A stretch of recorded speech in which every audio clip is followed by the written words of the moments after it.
بسم اللہ الرحمن الرحیم۔ السلام علیکم دوستو، آپ دیکھ رہے ہیں دیسی وی لوگ۔ آپ کی خدمت میں حاضر ہے محمد اصغر۔ آج ہم حضرت ابراہیم علیہ السلام کے ایک واقعہ کا ذکر کریں گے جو کہ قرآن پاک میں موجود ہے۔ آج بھی لوگوں کو اس بات پہ شک ہے کہ قیامت کہاں آنی ہے، کب آنی ہے۔ یہ قیامت نہیں آنی، یہ لوگوں کو غلط فہمی ہے۔ نہ صرف کافروں کو بلکہ اب تو مسلمان بھی اس بات پہ یقین کرنے لگے ہیں کہ قیامت کو بھول بیٹھے اور ہر کام وہ جو اللہ تعالیٰ منع کرتا ہے وہ اس دنیا میں ہی کر رہے ہیں، کہ اس دنیا کے اندر جتنی نعمتیں بھی ان کو عطا ہو جائیں وہ سمجھتے ہیں کم ہے۔ ہر جائز اور ناجائز کام کرنے سے وہ بالکل نہیں کتراتے، بلکہ اس کام کو قیامت کو بھول کر سر انجام دیتے ہیں۔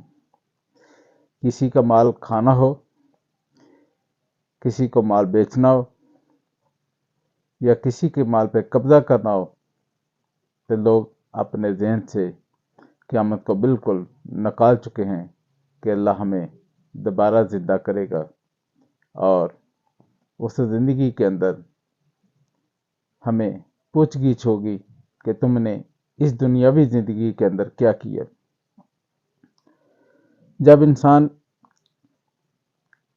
یہ چیزیں بھول جاتا ہے کہ قیامت آئے گی تو انسان حیوان بن جاتا ہے۔ اللہ تعالیٰ ان کو قرآن پاک میں بار بار یاد دلاتا ہے، لیکن آج کل کے مسلمان ایسے ہیں یہ قرآن کو پڑھتے ہی نہیں۔ ان کو پتہ نہیں کہ قرآن پاک میں کس چیز سے ہمیں روکا گیا ہے اور کون سے کام کرنے کے لیے ہمیں حکم دیا گیا ہے۔ یہ ہمیشہ اپنی من مرضی کرتے ہیں اور من مرضی کے اندر شیطان کا دخل اندازی ہو جاتی ہے۔ جب ان کے کاموں کے اندر شیطان دخل اندازی کرے گا تو یہ لوگ بے ایمان، کم تولنے والے اور طرح طرح کی برائیوں کے اندر مبتلا ہو جائیں گے، صرف اس دنیا کے حصول کے لیے۔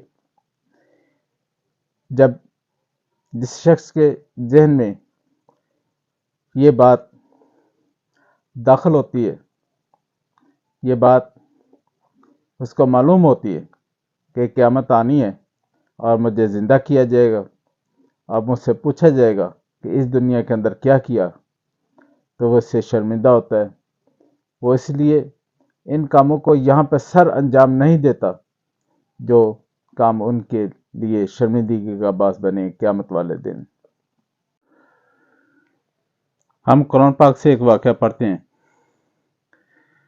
جس کا اللہ تعالیٰ نے بڑی تفصیل سے بیان فرمایا ہے۔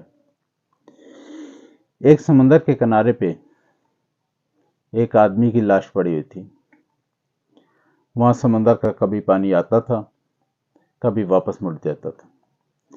جہاں پہ ایسا واقعہ ہو کہ جہاں پانی آئے اور واپس چل جائے، ایسی جگہ کو جوار باٹے کہا جاتا ہے۔ تو جب پانی آتا تو اس پانی کے ساتھ مچھلیاں بھی آتی اور اس مچھلیوں کو کھانے کے لیے وہ لاش مل جاتی، وہ وہاں سے اس کی بوٹیاں نوچتی اور پانی کے ساتھ واپس چل جاتی۔ جب واپس چل جاتی تو اس کے بعد جنگلی درندے آتے اور وہ لاش کو نوچنا شروع کر دیتے۔ جب وہ لاش کو نوچتے، اس کے بعد جب وہ پیچھے ہٹتے تو آسمان سے پرندے آتے، ہوا سے پرندے آتے اور وہ اس کی بوٹیاں نوچنا شروع کر دیتے۔ جب یہ سارا واقعہ حضرت ابراہیم علیہ السلام نے اپنی آنکھوں سے دیکھا تو حضرت ابراہیم علیہ السلام کے اندر یہ شوق پیدا ہوا کہ اللہ تعالیٰ مردے کس طرح دوبارہ زندہ کرے گا۔ اللہ تعالیٰ نے حضرت ابراہیم کو یہ واقعہ دکھانے کے بعد اس چیز کا اشتیاق پیدا کر دیا کہ حضرت ابراہیم علیہ السلام اللہ سے دعا مانگنے لگے کہ اللہ تعالیٰ تو مردے کس طرح زندہ کرے گا۔ اللہ تعالیٰ ان سے فرمانے لگے کہ اے ابراہیم، کیا تجھے میری اس بات پہ یقین نہیں کہ میں مردے زندہ کروں گا؟ تو حضرت ابراہیم علیہ السلام نے عرض کیا کہ یا اللہ کیوں نہیں، لیکن مجھے اب شوق یہ پیدا ہوا ہے کہ میں اپنی آنکھوں سے یہاں پر ہی دیکھوں۔ اللہ تعالیٰ نے فرمایا کہ اے حضرت ابراہیم علیہ السلام، اے ابراہیم 4 پرندے لے کے آ۔ حضرت ابراہیم علیہ السلام نے 4 پرندے لیے، مور، مرغ، کبوتر اور کوا۔ یہ جب چاروں پرندے لے لیے تو اللہ نے فرمایا کہ ان کو ذبح کر۔ ان کو ذبح کیا گیا، ان کے پر اتارے گئے، پھر ان کی بوٹیاں بنائی گئیں، پھر اس کا قیمہ بنا دیا گیا۔ جب قیمہ بنا دیا تو اللہ نے فرمایا کہ ان کو پکڑ اور ان کو سب کو مکس کر دے۔ حضرت ابراہیم علیہ السلام نے اس کو تمام گوشت کو مکس کر دیا اور اللہ نے فرمایا کہ جاؤ جا کے ان کو پہاڑوں پہ رکھا۔ اللہ کے نبی حضرت ابراہیم علیہ السلام نے ویسے ہی کیا کہ اس گوشت کے ٹکڑوں کو جس کا قیمہ کٹا ہوا تھا ان کو جا کے پہاڑوں کے 4 پہاڑوں پہ رکھ دیا۔ جب پہاڑوں کے اوپر رکھا تو اللہ نے فرمایا کہ جا اپنی واپس جگہ پہ تو چلے جا۔ یہ اپنی واپس جگہ پہ آ گیا اور آ کے اللہ نے ان کو پھر حکم دیا کہ اے ابراہیم اب ان کو آواز دے، اپنی طرف بلا۔ حضرت ابراہیم علیہ السلام نے ان کو آواز دی، اپنی طرف بلایا تو یہ پرندے جو ہیں وہ اپنے گوشت کے ساتھ، یعنی تمام گوشت جو قیمہ اس کا بنایا ہوا تھا وہ ان میں سے نکل کے اپنے اپنے گوشت کے ساتھ جڑتے ہوئے یہ اپنے پاؤں پہ بھاگتے ہوئے حضرت ابراہیم علیہ السلام کی طرف آئے، اور وہاں پہ جو ان کے سر رکھے ہوئے تھے ذبح کر کے، وہ ان سروں کے ساتھ جڑ گئے اور پروں کے ساتھ بھی جڑ گئے اور اڑ گئے۔ جب ہوا میں اڑے تو حضرت ابراہیم علیہ السلام ان کو دیکھتے رہے،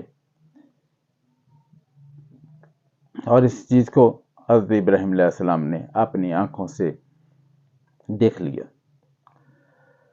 دوستو، آج جو ہم اس بات کو بالکل بلا بیٹھے ہیں کہ قیامت آنی ہے، اللہ نے ہمیں زندہ کرنا ہے، زندہ کر کے ہمیں وہ سب کچھ پوچھنا ہے جو اس دنیا کے اندر ہم کرتے رہے ہیں، لہذا ہم اس بات کو مد نظر رکھیں اور قرآن پاک کو سنیں کہ اس میں کیا لکھا ہوا ہے، اللہ نے ہمارے لیے اس میں کیا پیغام بھیجا ہے۔